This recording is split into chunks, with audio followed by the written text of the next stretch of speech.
Hi guys, it's been a while, but I have a new custom lightsaber to show you today. This started off as a Hasbro ForceFX Anakin Revenge of the Sith lightsaber. I had it for a little while. I did a whole different bunch of things to it over the few years that I've owned it. I even went to one point of hollowing it out completely and putting sort of a crystal chamber in it, but it didn't really work out the way I wanted, so I dismantled it and reassembled it with the parts inside it, and it went back to being pretty much the same lightsaber again with a removable blade, sound effects, how it was when I first bought it, more or less. It's been sitting on my shelf for a while, and been thinking what can I do with it.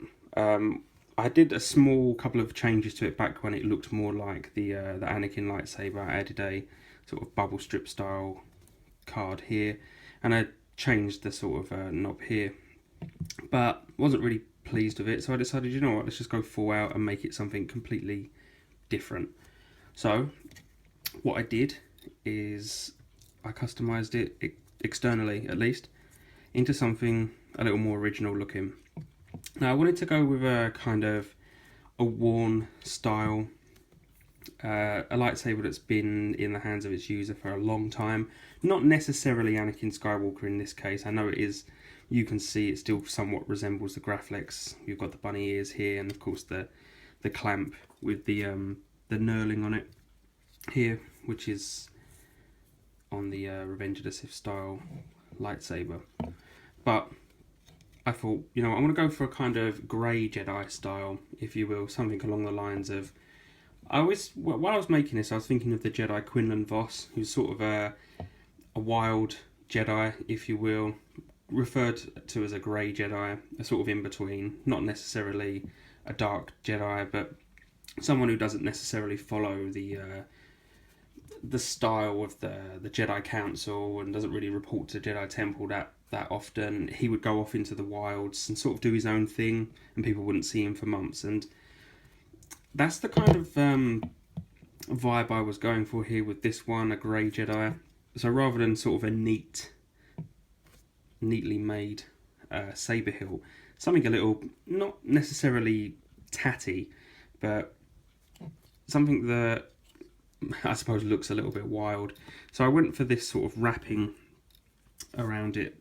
This is actually just some old boot laces, actually, that I wrapped around the hilt, glued on, tied up tight, and then after that I sort of treated them, sprayed them, and it's sort of hardened them so they're not as fluffy anymore. They look a little bit more tidier, so to speak. I spray painted the clamp section here. It's still obviously the clamp section from the Revenge of the Sith with the knurling, but I spray painted it black. But what I did is I deliberately scratched off some of the black paint to give it a more sort of worn feel, and then I sprayed over it with a spray enamel to stop any more of it coming off. I still retained the bubble strip style custom card that I made for it, because I'm really a fan of the old bubble strip style cards anyway. I prefer it to the gold kind of circuitry card that used to be here. Further up the hilt, more of this wrapping, again, boot laces. It turned out pretty well. I crossed it over here and just behind the dial here, and I wanted to space it so you could still see some of the metal underneath. I didn't want to wrap it completely tight like you would see on maybe a katana sword, like usually with the handles, the hilt, sorry, of them. They're wrapped very tightly and you can't see anything underneath. It's just sort of all the wrapping, but I wanted to, so you can still sort of see the chrome sort of through it. So as you turn it, so you can still just see the body underneath. Painted the dial red, but see what actually happened here is I was screwing it back in, and the paint started to, I didn't leave it long enough to dry, and the paint started to chip off. But then I thought, you know what, I actually quite like it, how it's chipped off. It looks more worn. It looks worn. It's been around for a long time. Not necessarily paint that would chip off, but it looks like the metal has worn through. Added just a sort of greebly here, just the red to match this dial. I added this additional shroud underneath here. This it's plastic, but it blends in quite nicely, and it kind of gives a kind of Darth Vader lightsaber hilt kind of vibe to it because of the shape of it. And then a clamp to kind of hold it on in place. And again, I didn't want to do it too neatly. I didn't want to just glue it on. I wanted to have this clamp, and I quite like the ridges on it and make it look a bit kind of bulky, and like I was going for a more untidy, unconventional kind of style of hilt, at least from a Jedi.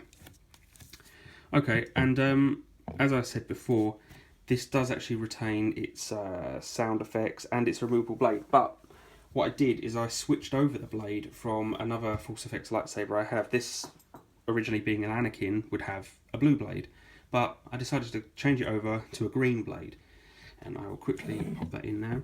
This is the blade retention screw here. I had to glue a few washers here so the dial would sit flush with the body, because where I put this clamp on here, it wasn't sitting quite right, but now it's got some washers on it, it's level and it sits quite nicely when it's in. Oops, that's the bolt rolling away. Okay, got the blade. Excuse me just a moment, just pop this in. Slides in like that. Now originally the blade, this one is from Kit Fisto ForceFX Hasbro Lightsaber, and it had a plastic sort of sheath over it here. I had to remove it.